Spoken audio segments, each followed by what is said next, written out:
You got it. So get some more folks to get on board. We appreciate you being here, Dave. No Absolutely. problem. Good to be here. Cindy and I were on the Zoom you did for Baytran, and we were like, oh my gosh, we need Dave. So Brian Friedman was like, heck yeah, do it. You must be bored. we Zoom a lot. We Zoom all day long. I don't even know. Yeah. So those are the new, Microsoft Teams, Zoom. We never heard of that a year ago, did we? Right. I did not. It's crazy. But I tell you, it's going to change the way we work. We're an international company and we have trips overseas all the time, and that isn't going to happen anymore. Yeah. So. Wow. It's a new world, that's for sure. Absolutely. Okay, well, it's 1 minute after 10 and we've got a good number of participants on. So good morning. I am Cindy DeWeese, the President and CEO of the Clear Lake Area Chamber of Commerce, and we're happy you are joining us today for our COVID-19 webinar series. We're thrilled to have you and to hear from our Houston Mayor Pro Tem Dave Martin, but also our District E representative. So he doesn't have that in his title anymore, but it's important to me. Yes, I do.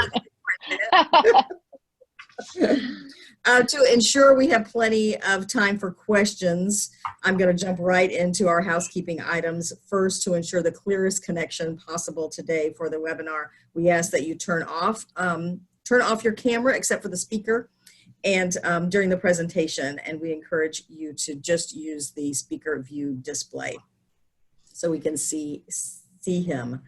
Secondly, we will mute you during the webinar. And if you have questions, please use the chat feature or email our Chamber Vice President, Sherry Sweeney, at Sherry, S-H-A-R-I, at clearlakearea.com. Again, S-H-A-R-I, at clearlakearea.com. With that said, I'm going to introduce our Government Affairs Vice Chair, Brian Friedman with the Boeing Company, to introduce our speaker. Brian. Good morning. Thank you, Cindy, and good morning, Mayor Pro Tem Martin. Great to have you here with us. First wanted to say welcome to all our friends out there. It's great to see everybody, and wish we were able to get together in person, and hopefully we will be soon enough. But in the interim, very fortunate to have Mayor Pro Tem Martin joining us virtually. I'd like to take a minute just to share a little bit of background about Mayor Pro Tem Martin. He's a proven business and government leader. I think those of us who have worked with him would certainly agree with that. And he brings conservative principles and applies them to city government. He's been influential in bringing sound business and proven decision-making skills to city council and dealing with notable issues facing Houston.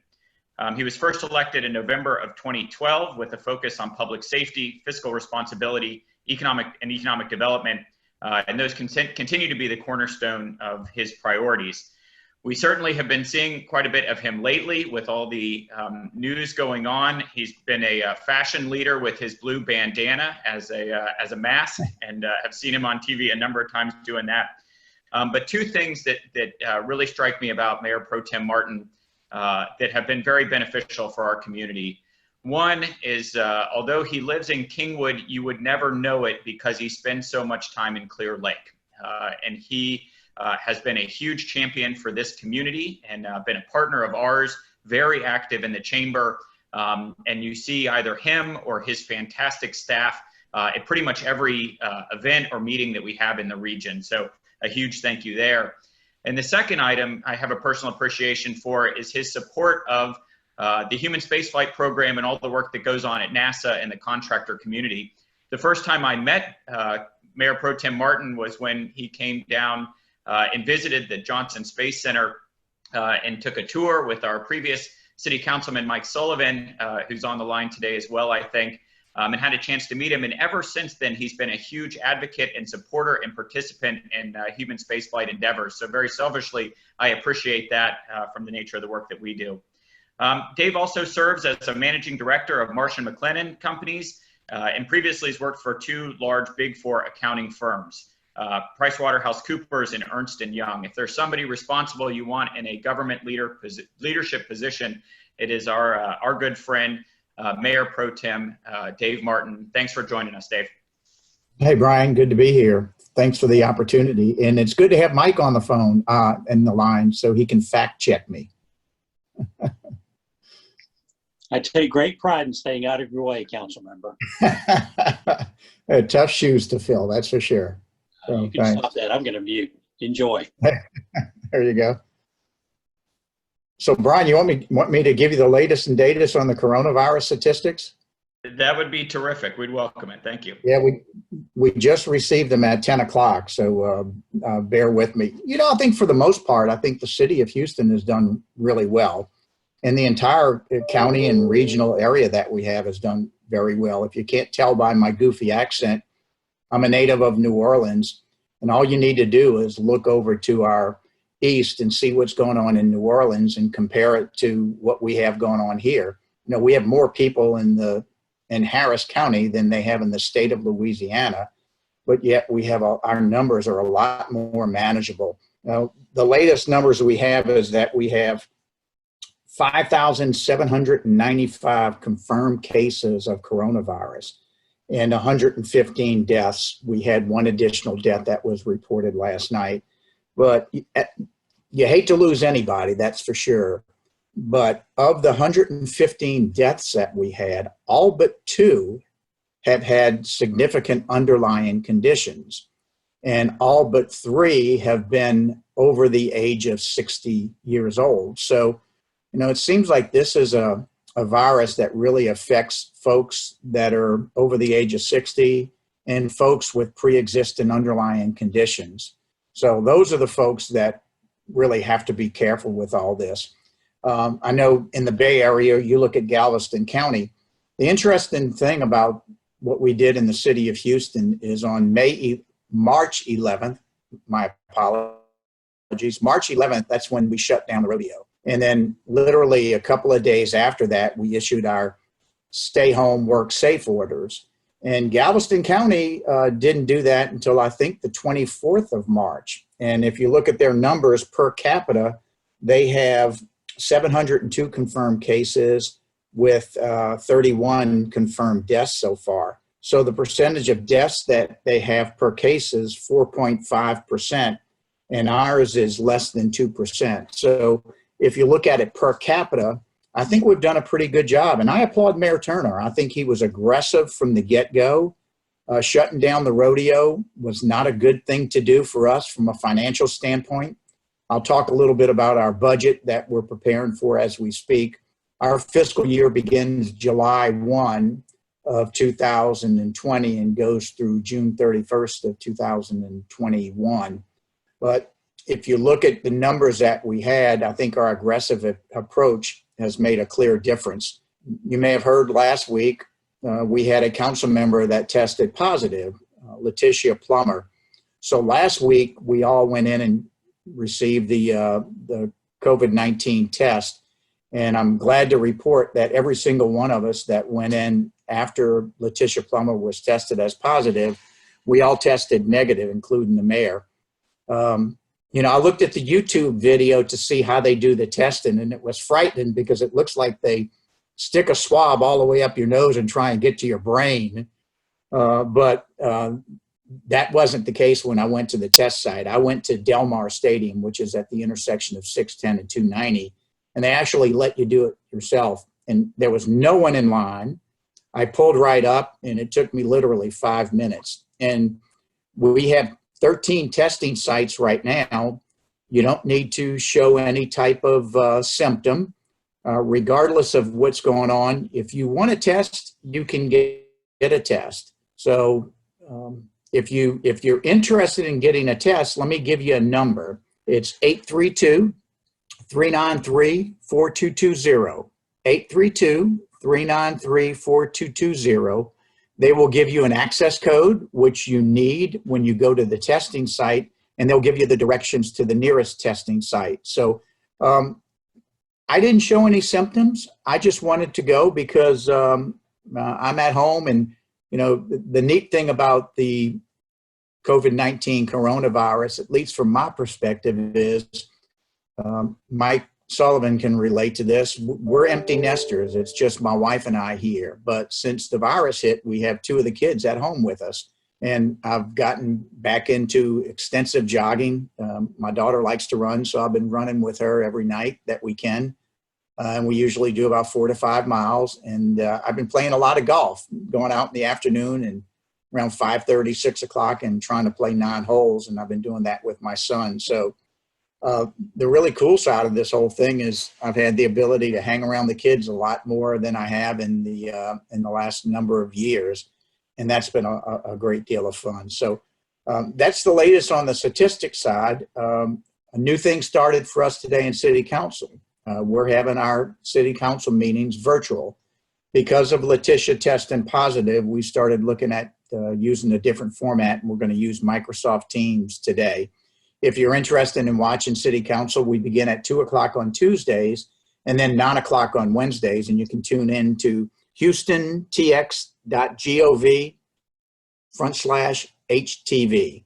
Once again, Houston.gov/HTV, and you'll see all of the City Council meetings. We also, a couple of weeks ago, started distributing the mask. One of the things that's been interesting as Mayor Pro Tem is I sit on all the executive team meetings for the mayor, and I participated in a lot of the county discussions as well. And regarding the wearing of masks, when we decided that we needed to start having people wear masks, one of the things that we did that the county didn't do is we made it sort of an elective process.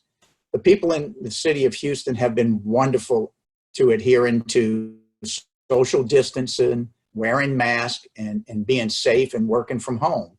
We didn't want to penalize them for that. We wanted to reward them. So when the county came out with their directive of you wear the mask and it's a part of our law, and if you don't, we will issue you a citation, we came out with our program, which was #MaskOverCitations. By that, we informed our police department that if you see someone without a mask, stop your car, give them a mask, give them a couple of masks, don't issue them a citation. So that way people, if they want to practice the social distancing and wearing a mask, they have the ability to do that. So our council district started participating in that as well. On the north side in Kingwood, we distributed masks out of the community center. On the south side, the Freeman Library. And as of today, we've issued over 7,000 masks in District E alone, and many of them to churches. Many of them, we really attacked the senior assisted living centers because those are the people that really need it. Nonprofit organizations, apartment complexes where people are clustered together. And we partnered with CCISD down on the south side and Humble Independent School District on the north side. And we did that not only for the mass distribution, but also for the food distribution centers that we had as well. So that was a long way of giving you an update on the coronavirus, but that's where we stand today, Brian. Great, thank you. Mayor Pro Tem Martin, do you mind sharing a little bit more about what else is going on at the city? You know, we've all been so focused on coronavirus response that there's been a lot of activity going on that people haven't necessarily been following quite as closely. Can you give us an update on kind of all things not coronavirus? Yeah, everybody in the city's working. We're doing public works projects, street reconstruction, things of that nature. I mentioned our city council meetings are moving to a virtual environment. The mask delivery, the surgical masks continue today. One of the things that we're really concentrating on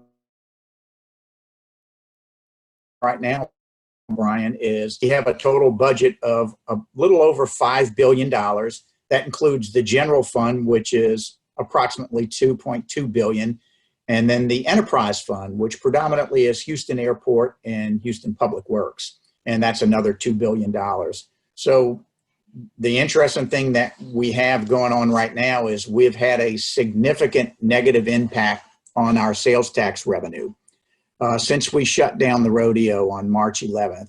And since we did a shelter in place, a lot of folks haven't, quite frankly, been out running the streets. And that's a good thing. That's what we needed them to do. but the negative effect on our sales tax revenue has been substantial, almost to the tune of about $180 to $200 million that we're looking at going into next fiscal year. Also, we're looking at it, and it's my opinion that we're going to have a negative effect on the home values. I would invite everybody out there who has a home to protest your home values through HCAD, Houston County Appraisal District, because what we're seeing all across the city is nobody's out looking at new homes. Nobody's houses are selling right now. So we think that's going to have a dramatic effect on the income, the revenue that we receive on the sales tax revenue side, and also on your home appraisal, because your home appraisal and the taxes received, the taxes you pay in the city of Houston are a function of two things: your appraisal value and the rate that the city of Houston imposes. And this will be the 7th out of the last 8 years that we will have a tax rate decrease. So if your appraisal value is decreased and we have a tax rate decrease, then the amount of revenue we receive from homestead sales taxes as well as the homestead taxes is going to continue to decrease. So the budget that deficit that we're facing this year is probably over $200 million. And that's going to be significant as we move forward. What we're looking at, Brian, is we're going to furlough employees. City of Houston employees are probably going to be furloughed.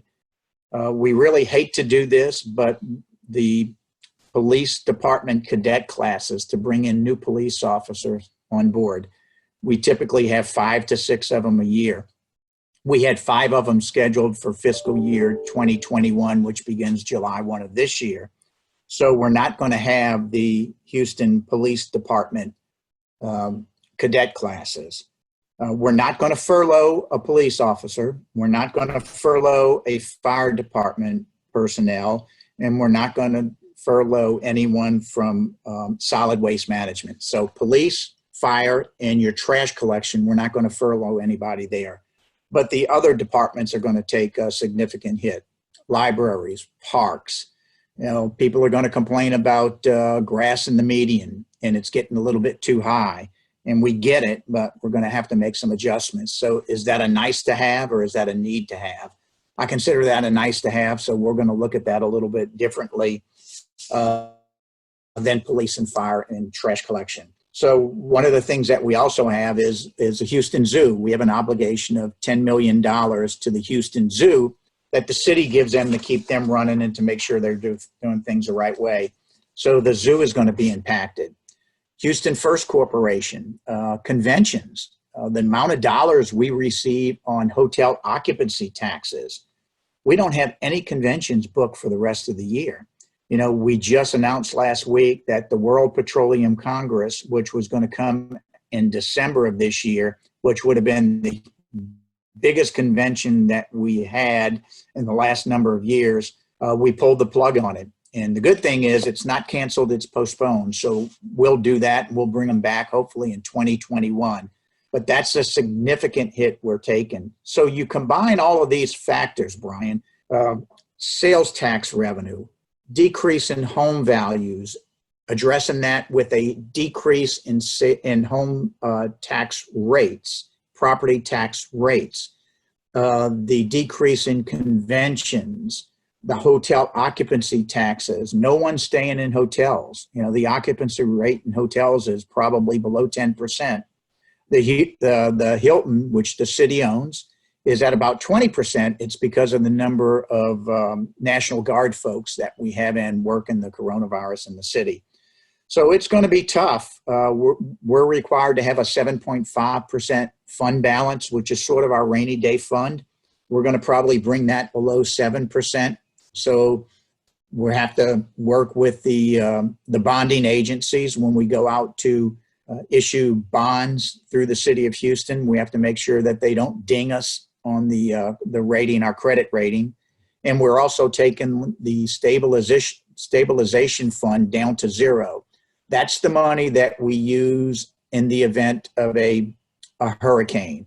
Hurricane hits, we have to bring in a number of folks to pick up the trash and to work the streets and overtime. we use stabilization fund for that, and we're going to have to draw that down to zero. So we're saying our prayers this year to have the hurricane season be a light one and not really have anything hit us. So we're looking at a bunch of things related to the budget, but it's going to be nasty and it's going to be tough. And but the things that we have to protect is police, fire, and trash pickup, because the minute you draw back on those, then all heck breaks loose. So that's the biggest thing happening in and around the city right now, Brian, along with just addressing COVID-19 coronavirus on a daily basis. Well, that's certainly a major issue. One of the folks online, Jake McGee, asked about roughly how many Houston employees are there, and then how many do you expect would be furloughed? Do you have any rough numbers? Yeah, I'm going to take fire and police and solid waste out of it, and there's about 3,000 employees, and those all 3,000 folks, including me, will be furloughed. I'll be furloughed, but I'll still work. And unfortunately, we're going to have to do that. We're trying to determine how many days. The original thought was about 10 days per employee. But as you can imagine, the coronavirus hit in the middle of March. To connect to the Jabra, speak 510. Go to the Bluetooth menu on your smartphone and select it from the list. I'm getting some feedback. I'm not sure what that was. Can you still hear me? Give me a thumbs up if you can. Yeah, okay. We can hear you. So it hit March 11th. We shut down the rodeo. March 17th, shelter in place. So the detrimental effect on the sales tax revenue and on the other revenue really didn't hit till April. We haven't even received the April numbers yet. So the good news is our fiscal year begins July. So we'll have the fourth quarter of this fiscal year, April, May, and June, that will have a negative effect. We think we'll have it in Q1 of 2021, which is July, August, September. And then we hope it gets back to some sense of normalcy after that. So we'll have a negative impact on 2020 budget. The beginning of 21 budget will be significant, but it's hard for us to gauge what the numbers are going to look like. That's why we're throwing out figures anywhere between 150 and $250 million on the sales tax revenue side, just to make sure that we're covering it from both ends. So it's going to be significant, but we're looking at about 3,000 employees in the city of Houston that will have to go through a furlough process, and maybe even more. Great. We got a question from Bill Roach, who asks about outdoor events and fairs, festivals, things like that. Any indicators of when that might be, and maybe I'd add what some of the metrics that the city will be looking at when they start approving these, or how we'll know that we're getting close to approving these? Yeah, so everything that we do is trumped by the state of Texas. So I'm sure you saw the announcement from Governor Abbott yesterday, and he moved restaurants to 50%. He opened up health clubs. He opened up bars. So, I have as I mentioned, I have a 22 and a 24-year-old at home, and they go to the bars, and they don't go to the bars to social distance. They're not going to stay 10 feet apart, 6 feet apart in a bar, okay? That's a fact. They're going to look forward to seeing their friends, and they're going to get together, and who the heck knows where this thing's going to go. I get the social distancing at restaurants. If I'm with my wife and kids, we can sit at one table because we're living under the same roof. And as long as we're 6 feet away from everybody and wearing masks when you need to, not when you're eating, but when you need to, that's going to be great. But our biggest fear is what they're doing with the bars. And the bars are 50% occupancy. I get trying to get the economy started, but that's really scaring to us, because if you saw what happened in Korea, one person in a bar affected 20,000 people. And that's what our biggest fear is. While we have this thing, if you talk about, taking the curve and sending it down and shortening that curve, if you look at our numbers, they're standing steady and they're working down a little bit. We've been pretty successful. The mayor, my opinion, has done a tremendous job with this. But the thing that scares us are the bars. So, he mentioned about the parks and recreation. So you can social distance in the parks. Memorial Park has been open in the city of Houston from day one, but the golf course hadn't. So we're opening up the golf course on June 1st.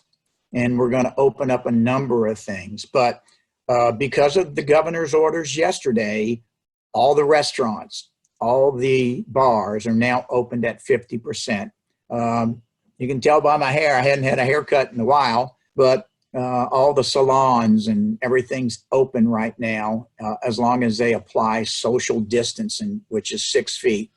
And I told you I run every evening, and I've been amazed at the number of people as I run through the green belts in the neighborhood I live in. When I see people approaching me, they literally dive into the woods to get away from me. They're really doing a good job of social distancing. And I went riding around Memorial Park yesterday during the middle of the day, and there were a lot of people out running. No one's wearing face shields or masks, and they're right on top of each other. And, the kids, my kids, your kids, and everybody's kids are under the age of, say 60, under the age of 50 are bulletproof. It seems that this virus isn't really affecting them that much. I really worry about folks over the age of 65, especially those folks with pre-existing underlying conditions. And those are the folks we have to be careful of. And so the young guy that goes into the bar today and has a good time and sees all his buddies and for Memorial Day gets together at grandma's house, I'm not really looking forward to that. But we're opening everything up because we need to get this economy going. I get it, but we need to continue to practice, the two things that really have worked for us: social distancing and wearing face shields. And I always say this: me wearing my face shield, it's the most selfless thing I can do, because I'm protecting the people around me. Yeah, I'm protecting myself a little bit, but I'm really protecting the people around me when I cough and when I sneeze, that the moisture doesn't fly around and affect people. So it's a very selfless thing that you can do for your fellow man. Not wearing a face shield, a mask, is a very selfish thing that you do. And hey, I'm self-disclosed, I'm a Republican. And it seems like the Republicans want to get very aggressive in opening up the economy. I get it. We have 2 council members that have never worn a mask at a meeting, and those 2 are Republican. I get it. I understand it. But the person that sat next to them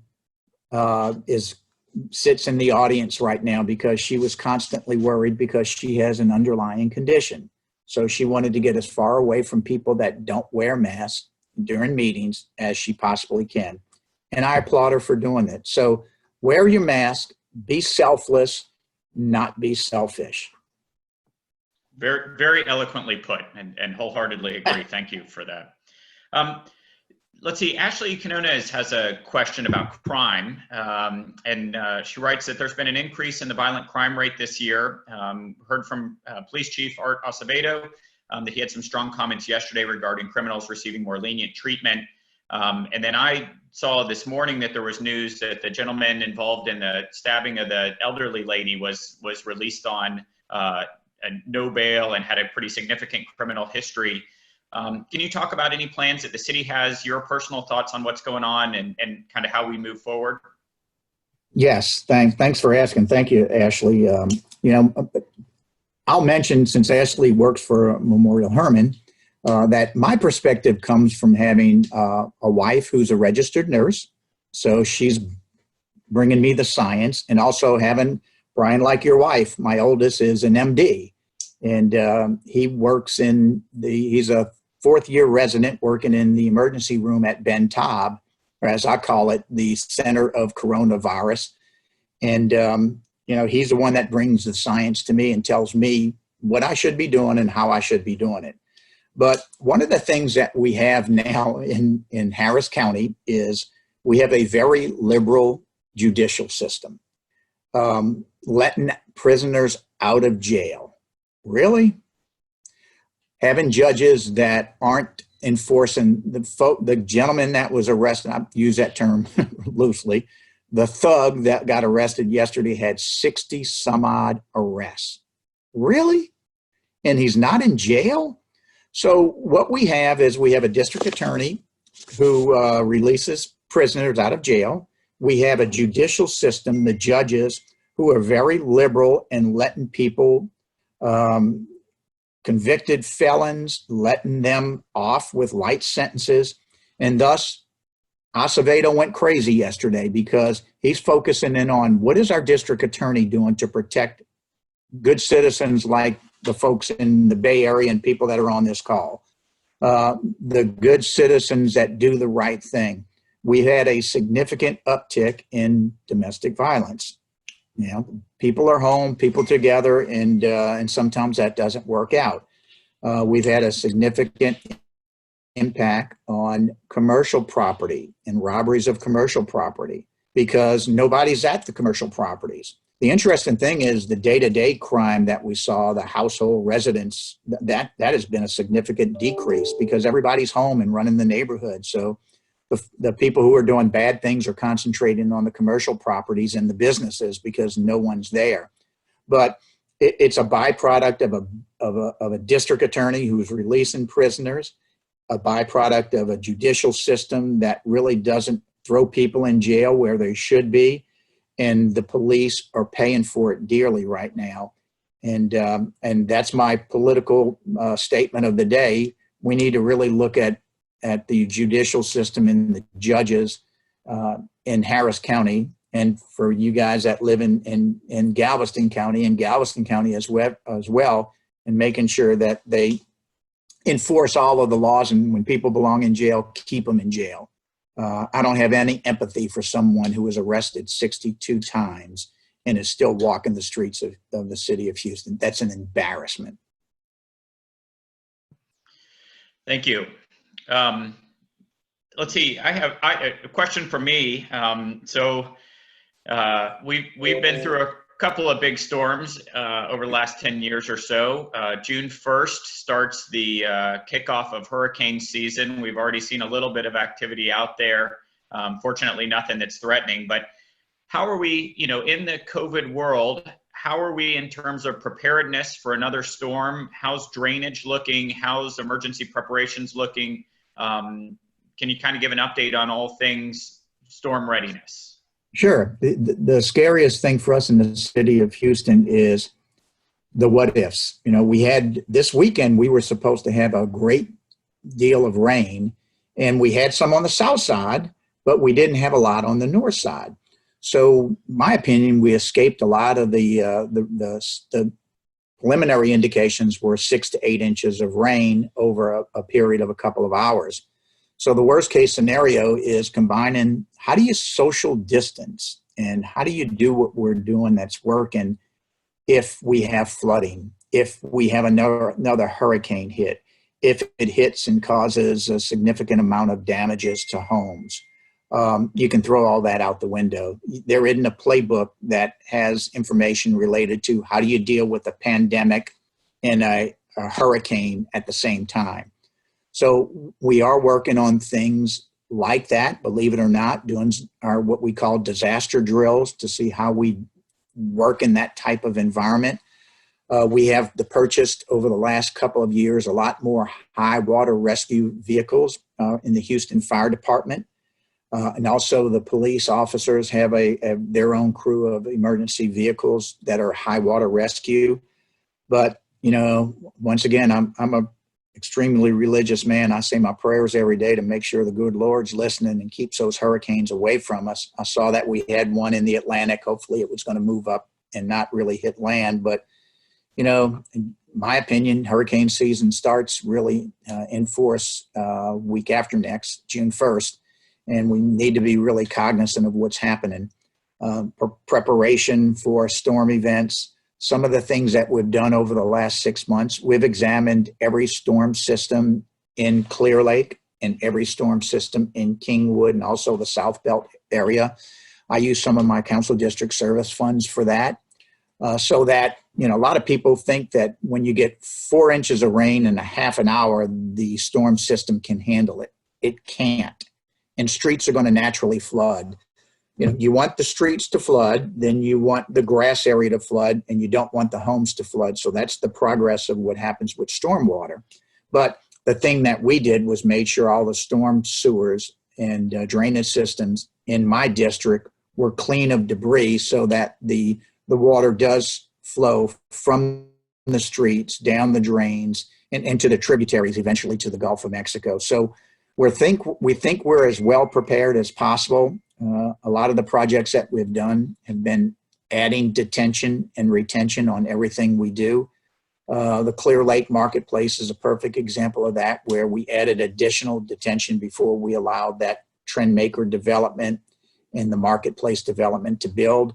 So I had a meeting with Commissioner Garcia last week, talking about the next phase of the El Dorado expansion from 2 to 4 lanes from Horsepin Bayou to Clear Lake City Boulevard, and putting in the 17-foot median. So that's working well. We're adding more detention so that everybody's concerned about what does a 4-lane road do with all that concrete to Horsepin Bayou.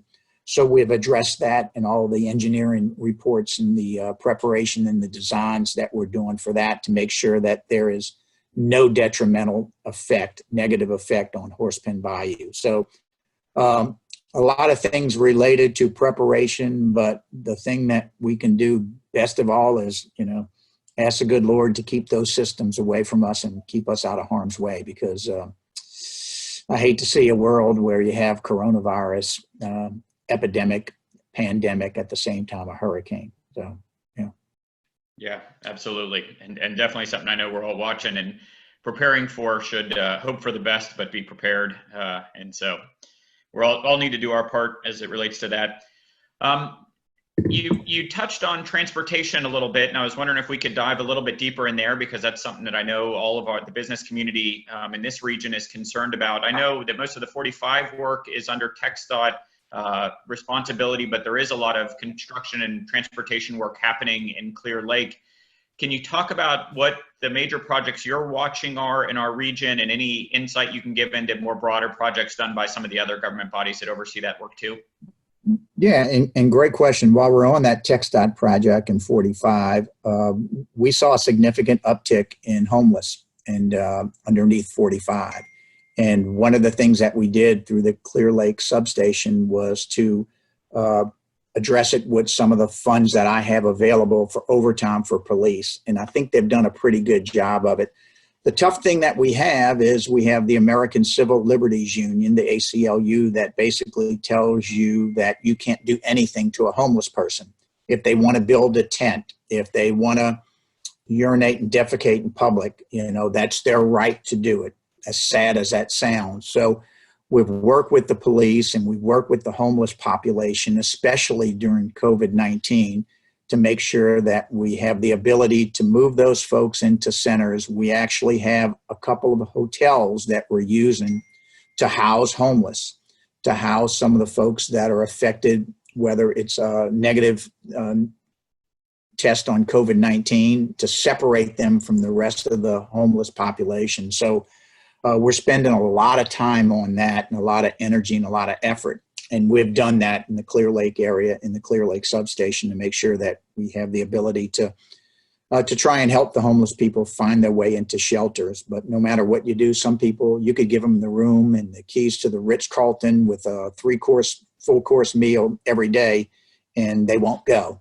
They like the homeless world they live in, and a lot of that's driven by mental illness situations. So within the homeless population, we have the mental illness component to that. So you have to mirror those two together, the homeless with mental illness, to make sure that they're taking their medications, because a lot of them don't, and a lot of them self-medicate with kush and with drugs and anything like that.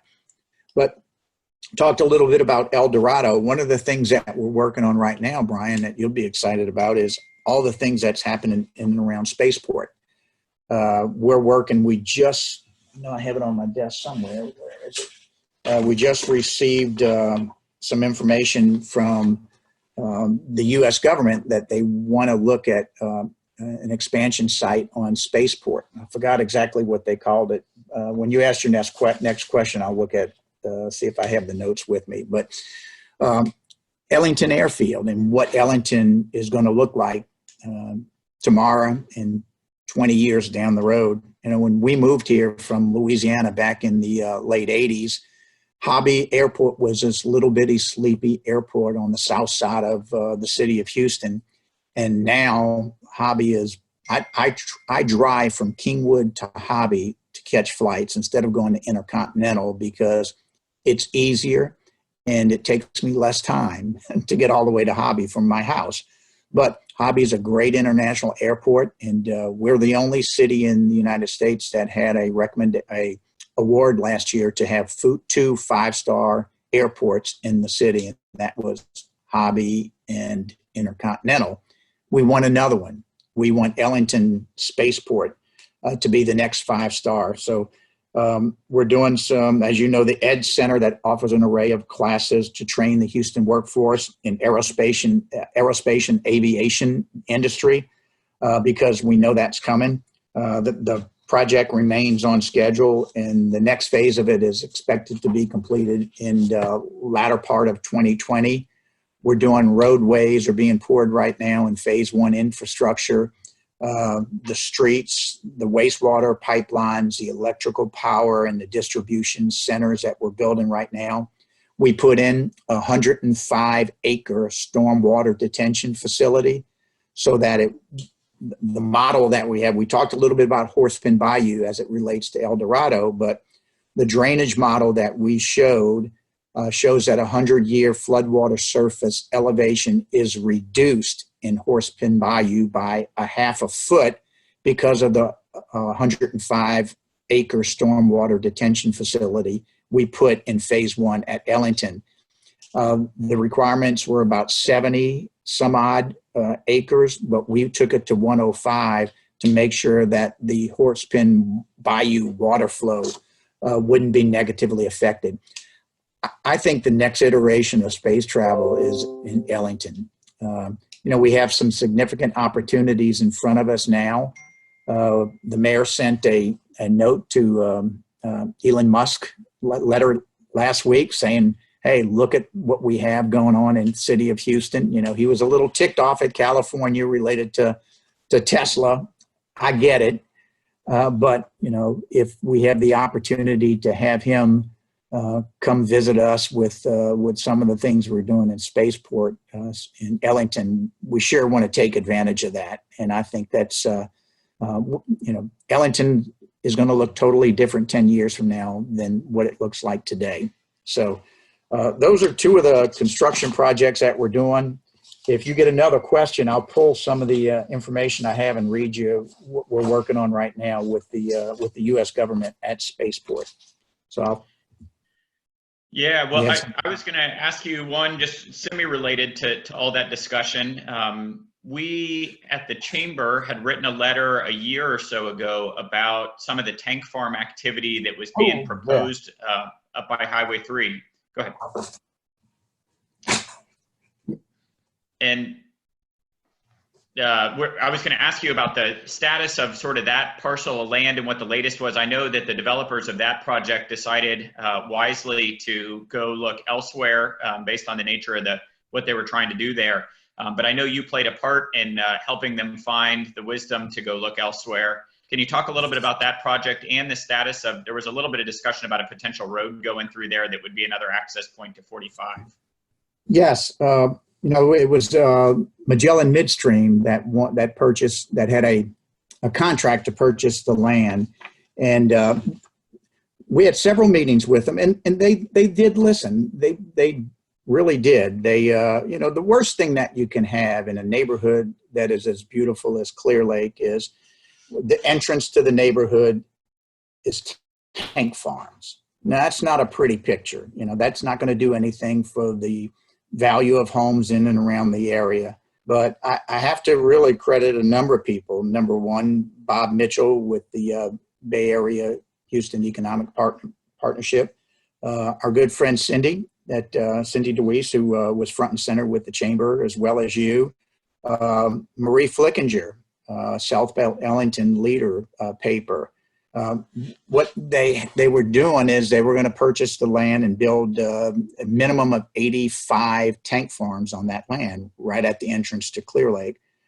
We had many concerns by the residents, the impact on not only on what the neighborhood looked like, but the quality of life and what we want Spaceport to be.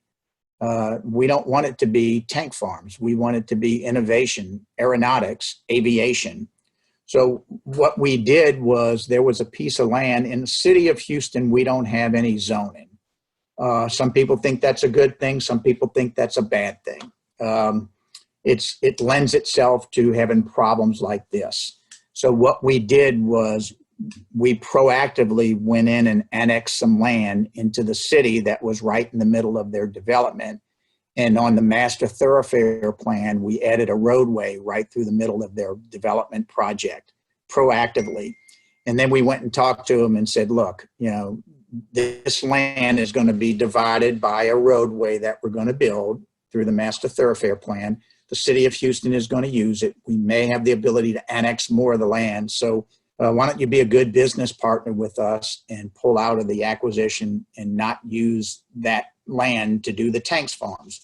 And so they decided that made sense for them. And it was mainly because of the business community that we put a strong emphasis on quality of life and making sure that they were a good business partner and not a bad business partner, which they would have been had they built all those tank farms. So we purchased the land that's adjacent to Ellington Airport. We have it on the master thoroughfare plan. We have not done a road yet, but if anyone decides to do something that we think is detrimental to Clear Lake, detrimental to the Bay Area, detrimental to Spaceport, we'll put a road in there in 5 seconds and make sure that we have that land that goes to the purpose of what we want it to do and not to be a detriment to everyone's quality of life and their home values and everything that we have going for us right now. So it was a scary thing because they could have done the tank farms and just did a different type of design, but they realized that they would have a lot of ticked off people in and around the area, and it wasn't something that they really wanted to do. And Magellan pulled out of it, and we're really thankful for them doing that. Yeah, well, a huge thanks to you and your leadership on that. I think the business community played their part to express their concerns, but when it came time for action, really appreciate you stepping up and being a leader for all of us on that issue. Oh, thank you. I know what tank farms look like, and it's nothing I would want in my front yard because it would have been in the front yard. The same thing that happened when we were putting up those giant signs in the middle of residential areas in Clear Lake. Signs to notify about traffic on 45 and different notices. And those work well on 45, on 59, on Beltway 8. It doesn't work well when you construct them on Bay Area Boulevard, Clear Lake City Boulevard. So we immediately put a halt to that and turned down all that money that TxDOT had the ability to give us because we know that traffic's bad enough when you're trying to get to 45. We don't need a flashing light telling us you have 15 minutes to get till it takes you to get to 45. Keep your signs. We don't need them. Thank you very much. Put them elsewhere. Another quality of life issue. So we were able to kill that. A lot of the things that we do are the things that make a difference are the things that we don't do. We don't build tank farms. We don't put huge billboard signs in someone's backyard to notify traffic alerts and different things like that would do for messaging. So some of the successes we had have been stopping projects from coming into beautiful neighborhoods and residential area because the Bay Area is a beautiful place to work. It's a beautiful place to live. It's got a lot of great amenities, and we need to protect that for everyone that lives in and around that Bay Area, not only in Clear Lake, but in South Belt and in Galveston and all my buddies that live in and around that area. All the 900 mayors that they have down there in those little bitty areas. No offense, guys. Some great leaders down here. They really are. Mike Sullivan and I have this dialogue all the time. we love Kingwood, but we really love Clear Lake. You know, I'll tell my Kingwood people this every time. The people in the Bay Area are really just some of the nicest, friendliest people in the world. And if you don't get your garbage picked up in Kingwood by 10 o'clock on a Tuesday, your phone's ringing at 10:01 with people yelling at you about, come pick up my garbage. It's, I don't know if it's because of the lifestyle and the water and the serenity, but everybody in the Bay Area, it's just a great place. You know, you mentioned how I'm always in Clear Lake because, quite frankly, it's more fun. And I call it sexier. It's a sexier area with all the boating and the water, especially this time of year, and all the different projects that we have that can make a difference. I'm fired up about Spaceport and what it could be. I'm a science geek. So what you do with Boeing in the background, that's pretty cool. And what the next iteration of space travel is going to be, and Boeing working together with NASA and some of the things that we're seeing on the horizon. You know, I think we've done a great job. Speaking of NASA, you know, we've sort of blunted a little bit of the folks leaving for Huntsville, Alabama, or as I call it, Shelbyville, Alabama, because of Senator Shelby, who was getting every project for NASA in Huntsville. But I think some of the things we have over the next 10 to 20 years related to aviation and aeronautics is just, you know, it's sexy stuff. Maybe I'm the geek. We have a question, another one from Bill Roach, asking about plans for Freedom over Texas. Do you know if the city has made any decisions one way or the other about the plans for that? Yeah, doesn't look good. So we have announced that all city sponsored events that take place within the city have been postponed until June 1. Quite frankly, I think we'll have a continuation of that as well. So was it 2 years ago where Freedom over Texas hit the bad rains hit us on 4th of July? I think that was 2019, but 18, but 2020 probably will be postponed as well. You know, yesterday, the governor said you can have concerts with social distancing and 50% occupancy rate. So it's going to be interesting to see what the Toyota Center does, where all the matter of fact, I had tickets for, I think it's this weekend, Elton John concert was, I think, this weekend. Saturday the 30th was supposed to be Elton John. I'm aging myself. But I don't think Elton John's coming to the Toyota Center. So, you know, it's going to be interesting to see music venues like that start popping up again and how we're going to deal with those. But I don't think you're going to see any city-sponsored events that happen at city facilities on city land happening until at least the fall. Yeah, and Ashley Canona has asked about summer programs, especially as they relate to children, and I imagine that would fall in similar bucket. Yeah, but you know, the governor's orders, you know, where is it? I got the governor's orders sitting in front of me somewhere. It's about next page order to Secretary of State. Yeah, they're opening up. They're talking about summer programs. You know, the tough thing, Brian, is that you have a lot of folks, mom and dad both work, and that's the only way they can afford things. And so what do you do with the kids? You send them to summer camps. You send them to summer programs. So what if those things don't happen? Wow, that's not good. So I understand what we need to do with the programs and day camps and things of that nature. And the kids, for the most part, have been, as I said, pretty bulletproof on COVID-19. So maybe, you know, that'll help. And with the heat, you know, some of the things I saw yesterday is there was a medical report. I'm not sure if your wife gives you all this great information, Brian, but people are taking zinc and vitamin D, and that is shown to sort of suppress COVID-19 a little bit. I don't know what zinc, and I know vitamin D is the sun, but you know, we get into the hot summer days of Houston. I think it's going to be a good thing for us, hopefully. So. Yep, absolutely. Well, we only have a minute or two left, so I'm going to ask you my two most important questions of the day. The first is, how's your running going? You mentioned it briefly, but are you training for any target stuff? As an avid runner, I always appreciate hearing your updates. And second is, what has been your favorite television show to binge watch during quarantine? So I'll take the running. So I run about 5 miles a day, and my daughter is a runner, and we're shooting for, she was hoping to do, I think, the Disney half marathon. I'm shooting for January to do the half marathon, Houston half marathon. So we run probably 5 days a week. I pulled a calf muscle the other day, which makes me mad. And so I had to cut back on a couple of days, but running's going really well. I'm about a 9-minute mile pace. I'm not as fast as you, Brian, but I do my old man run. That's fast. That's great. I do my old man run. The funny thing is my son, who's with us as well, he runs 6-minute miles. So our key is he gives me a 15-minute head start, and we do this loop around the lake that we live near.